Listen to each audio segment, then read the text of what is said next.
Hi there, I'm McKenna, and welcome to the first in a series of shows on creative writing.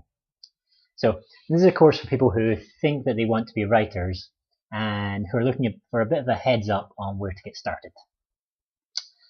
So, if you already have a really clear idea on what you want to write, and you already know a lot about the mechanics of writing, then get lost. Stop watching YouTube videos and go and start writing your novel. This course is not for you. If, however, you're maybe just starting out in writing, you've got a few ideas, but you're not really too sure what to do with them, then stay. Welcome. Come in. So this is more for people who are just learning, and that's fine. Like I said, my name's McKenna, and I've written a couple of novels. I've also published some short stories and some articles in various places. Next year I'm going to be teaching a creative writing course for students in a school nearby. So hopefully with this YouTube video I can get a bit of practice and we can use it as part of our course, maybe. We'll see. So the course itself, we're going to be focused on novel writing, or at least fiction writing. For other things, if you're wanting to do writing plays or screenplays or article writing, there might be something in there for you, but the focus is going to be on writing fiction and writing novels specifically. So people in that section will get the most out of it. Other people, like I said, you might pick up something. You can do this class by yourself. That's fine. You can work at home. However, ideally you want to be doing it with a group of people. Now the reason for that is that writers by their nature are quite solitary. And it really does help to have people who can listen to you and who can get feedback from you and who you can give feedback to. It really does help you build up a better idea of yourself as a writer, and it gives you inspiration from other sides. You hear what other people are doing, it can really trigger you into other places. Likewise, it's a good motivator. So if other people are with you, they're turning up, you've got to turn up. You've got to turn up with your writing at the set time, at the set place. It does help. However, if you're by yourself and you are quite focused, if you're quite self-disciplined, should be okay. So there will be exercises that you have to do during this course. That means you've got to have a pen, maybe some paper. You could of course type it. That's fine. Just have some ready. Now and again I'll ask you to pause the video and you should try and complete whatever exercise I give you before starting again. Don't just pause. Don't just keep the video running and do it in your head. No. Actually sit down and do it. You will get a lot more out of it if you are 100% here. Okay? So, the first thing we're going to talk about is, do you actually want to be a writer? Now, you're probably thinking, hey Chris, I'm watching a video on creative writing. Of course I want to be a writer.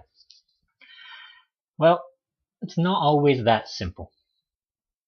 So what I want you to do is I want you to go into your head, bring out your pen, bring out your paper, and I want you to write down, why is it that you want to be a writer? What is it that you see? What are you going to get from being a writer? Okay, so we're going to pause the video. Well, you're going to pause the video. Don't cheat. Pause the video. Take a minute, sit down, write down what is it you're wanting to get from being a writer. Okay, see you in a minute. Hey, welcome back. Hopefully you haven't just kept the video running and you've actually stopped. Yeah, I'm sure some people haven't. That's okay. Um, so have a look at your list that you've made. Maybe you can make a little table or you can mark them, but I want you to separate them into which of them are about the future, which of them are about things you would get when you succeed at being a fantastic, amazing, wonderful, successful writer, and which of those are things that you're going to get from being a writer. So you can make a column of 2 columns. You can have things that you will get once you are published and bestseller, and you can have the other column, things that you will just get from being a writer. So if all of your words or sentences are going to the side of what you will get when you are successful and published, well, maybe you need to think twice about, do you actually want to be a writer? There's a great movie called The World's Greatest Dad, and it's about a guy who wants to be a writer, obviously, or who is a writer. But when he's imagining being a writer, what he sees is himself at a big desk, signing books, people handing him wads of cash, fantastically beautiful women all staring at him with longing eyes, and that's very good. But the reality of his life is very different, and it is for most writers. The majority of writers will not get on the bestseller list. So you can aim for that, but that's really not the point of being a writer. The point of being a writer is something there's something deeper to it.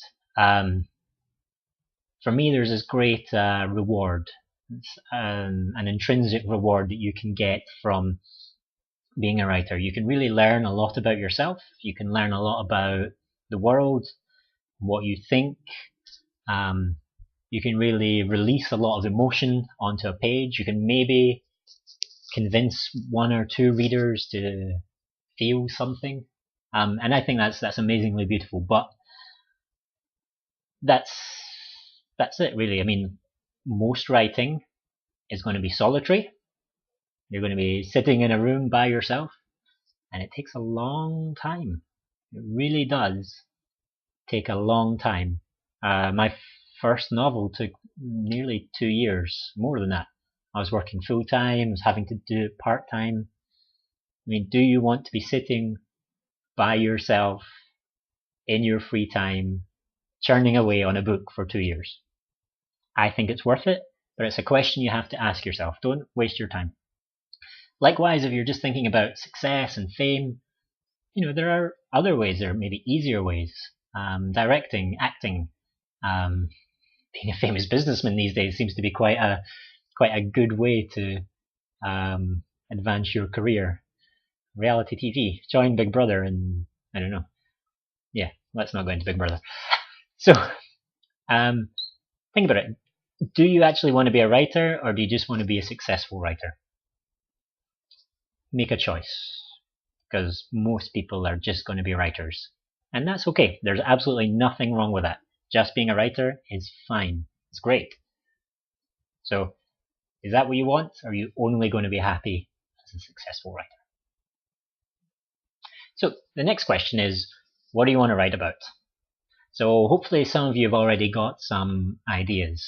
You're thinking, I want to be the next Harry Potter writer and have great fantasy stories, Lord of the Rings likewise, or maybe you're more, Philip K. Dick, science fiction, Blade Runner type stories, or maybe you're some romantic interest that you want to. That's good. Most people already have a clear idea about that before they get into it. People want to write about what they like. So if you're not sure, what do you like? I think a much harder question though is, what theme or what themes do you want to focus on? So a theme is the messages in your books or the messages in your story. What is it that you want to tell people? Now, that's a much harder thing to come up with, but it's very important. Most authors stick with the same themes throughout their writing career. Some people can change, but that's hard. That's very hard. An example would be J.K. Rowling, who recently brought out another book that was nothing to do with Harry Potter, nothing to do with fantasy. It's hard. She's successful enough that she can do it. Most writers, especially if they're successful, don't get that chance to change. Yeah, the publisher wants the same thing again and again. So you might be mining this theme for, well, at least the next 3 years when you're writing your novel, or it could be the rest of your life. So this is a very important question that you've got to do. So I'm a big fan of the Kindle because I live out in Indonesia, so it's really hard for me to buy normal English books, but the Kindle lets me get them. So it also gives me the chance to download a lot of self-published writers, small publishers, indie writers. Some of them are fantastic. Some of them are really, really good. Just completely different from the mainstream. Wonderful ideas. Sadly, I'd say there's about another 50% of them who just regurgitate. Now, we don't want that.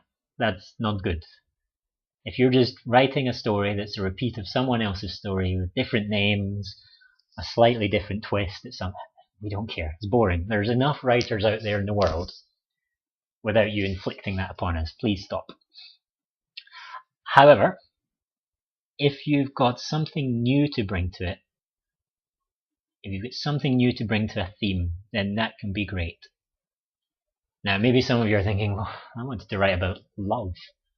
Hasn't everyone said everything there is to say about love?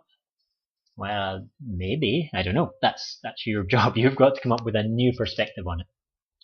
I think in the love thing, there's a lot of this, man, woman, get married, happy, blah, blah, blah, blah, blah. A million variations on that theme. And it's old. People are tired of it. Unless you're a 14-year-old girl, that likes vampires and werewolves. You want to write YA things, that's okay. But there's some really great writers who take it and just they show you this new side of it that you never really thought about before. For me, an example was John Irving. I absolutely loved some of his books. Cider House Rules had these really quirky, weird relationships that were just so real, and they just seemed like, now that I'm a bit older, I can appreciate they were actually like real relationships that people muddle by in the situation they have. They don't just have one man. There's a whole bunch of weird relationship styles, complications. Until I find you another one with these friends who are kind of more than friends, and anyway. If you get a chance, read some John Irving. But the point is, he brought something new to relationships that other people hadn't before. So what you need to think about is, what are your themes going to be? And what are you bringing to those themes that are new? Or how are you going to retell it in a different way? So you do have a choice. You should have something new, but you can at least retell it in a new way. So, homework. Yeah, I'm a teacher. So, for your homework, what I'd like you to do is sit down and come up with a list of themes. Make a list of 100 themes if you like, or less is probably more sensible, and pick 3. 4 is okay, 5 is okay, but no more than 5. So pick around 3 themes that you want to concentrate on. Remember, you're going to be mining these for years to come. So spend a bit of time on this. Then what I want you to do is write down a list of genres that you want to write in. Fantasy, science fiction, romance, historical. Make a list. And start comparing them together. Maybe you can think about, I'm going to have this theme I'm going to have a theme about the meaning of life, and I'm going to try it in a science fiction setting, sort of Matrix style or something, which would be quick. Once you've done that, then I don't want you to start writing your novel, not yet. But what I do want you to do is to start writing some short stories. Now, there's a famous Japanese writer wrote in Norwegian wood. I think it's Murakami. I always say his name wrong. Anyway, he talks about writing as running a marathon. So you can't just get up one day after a pint of beer and half a dozen Cokes and popcorn and whatnot and go run a marathon. It's not going to happen. Short stories, though, are kind of like our training. They let us build up our muscles, they let us build up our endurance, they let us practice different styles, different ways of doing things. So for your homework, I'd like you to write a short story. Pick one of your themes, pick one of your genres, put them together, try and come up with a short story using them. So remember, if you start writing it, it's rubbish, you hate it, throw it away, try something new. The whole point in this is experimentation. We want you to find out what you like, what you don't, what you're good at. So write at least one short story. The important thing is that you're clear on your theme when you write your short story, and you can try out different genres. Okay, great. So next week, we're going to go on to planning and the importance of planning work. That sounds a little serious, but planning gives you a much better chance in the long term. We'll talk about that next week, though. Thanks for listening, and hopefully I'll see you next week. Thanks.